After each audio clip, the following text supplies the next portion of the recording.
দোয়া মাহফিলকে যারা সার্থক এবং সাফল্যমণ্ডিত করবার জন্য এই অঞ্চলে সর্বস্তরের মানুষ উপস্থিত হয়েছেন, তাদের সবাইকে জানাই আসসালামু আলাইকুম। বক্তব্যের প্রারম্ভে বাংলাদেশ জাতীয় দলের প্রতিষ্ঠাতা চেয়ারম্যান, বহুদলীয় গণতন্ত্রের প্রবক্তা, বাংলাদেশি জাতীয় দলের স্থপতি, স্বাধীনতার ঘোষক, বীর মুক্তিযোদ্ধা শহীদ রাষ্ট্রপতি জিয়া রহমানের প্রতি আত্মার প্রতি শ্রদ্ধা নিবেদন করছি। আমি শ্রদ্ধা নিবেদন করছি বৈষম্যবিরোধী ছাত্র আন্দোলনে যে 800-র উপরে ছাত্র যুবকরা শহীদ হয়েছেন, তাদের প্রতি আত্মার প্রতি শ্রদ্ধা নিবেদন করছি। আমি যে সমস্ত ছাত্র যুবকদের যারা এখনো হাসপাতালের বেডে কাঁপতাচ্ছেন, আহত হয়ে, তারা আল্লাহ যেন তাদেরকে সেবা দান করে, সেই কথা স্মরণ করে আমি দুটি কথা বলতে চাই। সংগ্রামী বন্ধুরা আমার, 1971 সালে স্বাধীনতা আন্দোলনের সময় আপনারা দেখেছেন, যারা বয়োজ্যেষ্ঠ আছেন তারা জানেন, এই দেশের 7.5 কোটি মানুষকে অসহায় এবং নির্যাতন, পাকিস্তানি শাসকদের নির্যাতন নিপীড়ের মুখে ফেলে শেখ মুজিবুর রহমান পাকিস্তানের কাছে আত্মসমর্পণ করেছিল।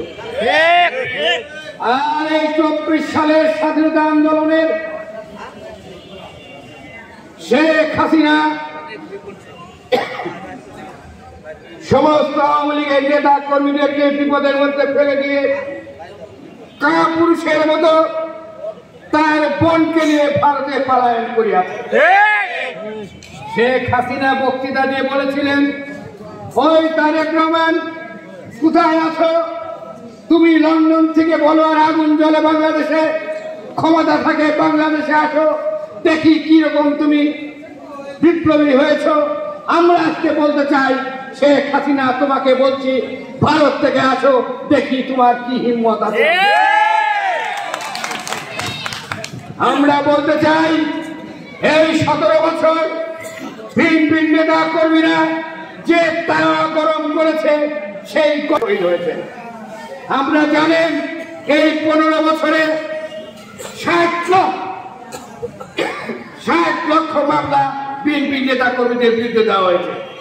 30,000-এর উপরে বিএনপি নেতা কর্মীদেরকে হত্যা করা হয়েছে, খুন করা হয়েছে, আয়না ঘর বানিয়ে নির্যাতন করা হয়েছে। আমাদের নেতা ইলিয়াস আলী চৌধুরী আলম, পাবনার কৃতি সন্তান ইব্রাহিম আলী মৃধা, জনপ্রিয় চেয়ারম্যান ইব্রাহিম আলী মৃধাকে কিভাবে নির্মম ভাবে হত্যা করা হয়েছে, ওই পাকশির লালন শাহ সেতুর নিচে হত্যা করে তাকে ফেলে রাখা হয়েছিল, এই ইতিহাস আপনাদের জানা আছে। বন্ধুরা আমার, এই জন্য বলতে চাই, যারা আজকে মায়া কান্না করে আওয়ামী লীগকে ক্ষমা করার কথা বলছেন, আমরা তাদেরকে বলতে চাই, আপনার জাতির সাথে বেইমানি, মুনাফিকি, বিশ্বাসঘাতকতা করবেন না। আওয়ামী লীগের কোনো ক্ষমা নাই। যারা অন্যায় অত্যাচার করেছে, যারা হত্যা করেছে, যারা নির্মমভাবে নির্যাতন করেছে, যারা বাড়ি ঘরে আগুন জ্বালিয়েছে, প্রকাশ্যে রাজপথে দাঁড়িয়ে বৈষম্যবিরোধী ছাত্র আন্দোলনের নেতাদেরকে গুলি করে হত্যা করেছে, তাদের ক্ষমা নাই।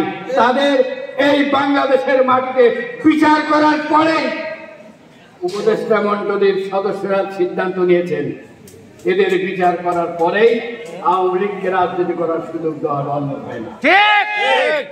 বন্ধুরা আমার বিরুদ্ধে 13টি মামলা, এরকম বুলাল সাহেব আছে, অনেকেই আছে, তাদের বিরুদ্ধে 13-14টি করে মামলা। আমরা কিছুই জানি না, গায়েবী মামলা হয়েছে। আমরা হাজিরা দিতে 15-17 বছর হাজিরা দিতে হয়রান হয়ে গিয়েছি। আজকে আমরা অনেকে বলেছে 2 বারের বেশি কেউ প্রধানমন্ত্রী থাকতে পারবে না। তারেক রহমান বলেছে কি, আমরা একটি বৈষম্যহীন সমাজ প্রতিষ্ঠা করতে চাই। এই কারণে আসুন আমরা ঐক্যবদ্ধ হই।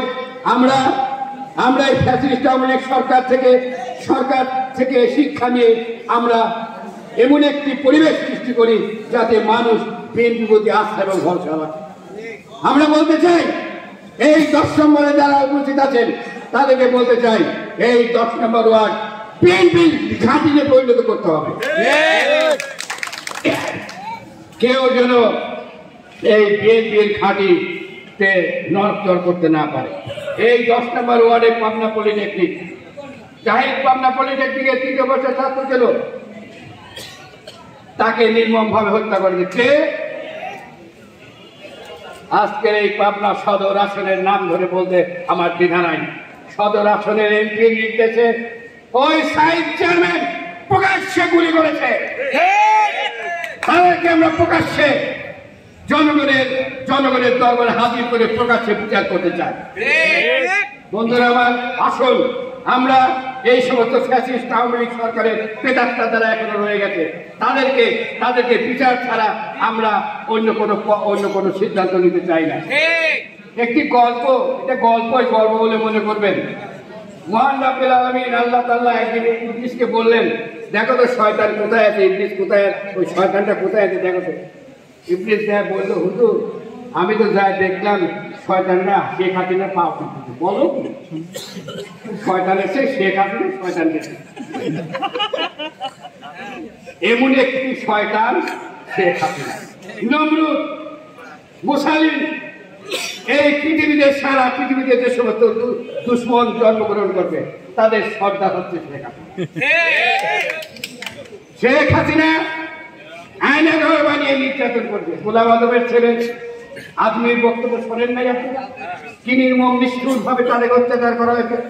8 বছর তাকে ওই আয়না ঘরে রাখা হয়েছিল। এরকম আমাদেরও অনেক নেতা কর্মীদেরকে রাখা হয়েছে, তাদের হদিসই পাওয়া যাচ্ছে। আজমি সাহেব তো ফিরে এসেছেন, আমাদের অনেকে হদিসই পাওয়া যাচ্ছে না। এমনই অবস্থার সৃষ্টি হয়েছে। এই জন্য বলতে চাই, আজকে এমন ইস্পাত কর্তৃপক্ষ এই 10 নম্বর ওয়ার্ডে করে তুলতে হবে। আমাদের নেতা শামসুল আমান শিমুল বিশ্বাস এই আসন থেকে নির্বাচন করবে। আমরা আশা করি এই রাধানগর 10 নম্বর ওয়ার্ড বিএনপির ঘাঁটিতে পরিণত করে বিপুল ভোটে আমাদের নেতাকে ধানের শীষ প্রতীকে বিজয় অর্জন করে তাকে আমরা পাবো। শিমুল বিশ্বাস একজন মানবতাবাদী নেতা। এই পাবনাতে কত মসজিদের উন্নয়ন করেছে আপনারা দেখেছেন। এই পাবনাতে কত রিক্সা দিয়েছে তা আপনারা দেখেছেন। এই পাবনাতে কত মানুষকে বিনা পয়সায় চাকরি দিয়েছে আপনারা দেখেছেন। তার মতো নেতাকে যদি আমরা পার্লামেন্টে পাঠাতে পারি, তার মতো নেতাকে যদি আমরা সংসদে পাঠাতে পারি, আমার বিশ্বাস এই পাবনার চেহারার পরিবর্তন ঘটবে। এই কারণে কোন দুষ্কর্ম, কোন অন্যায়, কোন অবিচারের সাথে আপনারা লিপ্ত থাকবেন না। আর একটি কথা বলে আমার বক্তব্য শেষ করব। কোন সন্ত্রাসী, কোন চাঁদাবাদী, কোন নির্যাতনকারী, কোন জুলুমকারী বিএনপিতে স্থান হবে না, বিএনপিতে স্থান দেওয়া হবে না। সুতরাং এই সমস্ত লোক থেকে আপনারা বিরত থাকবেন, তাদেরকে দলে নেওয়া হবে না। বন্ধুরা আমার, অনেক রাত হয়ে গেছে, বক্তব্য আপনারা অনেক শুনেছেন, বক্তব্য দেওয়ার ইচ্ছা আরো অনেক ছিল, কিন্তু আপনাদের ধৈর্যচ্যুত ঘটাতে আমি চাই না।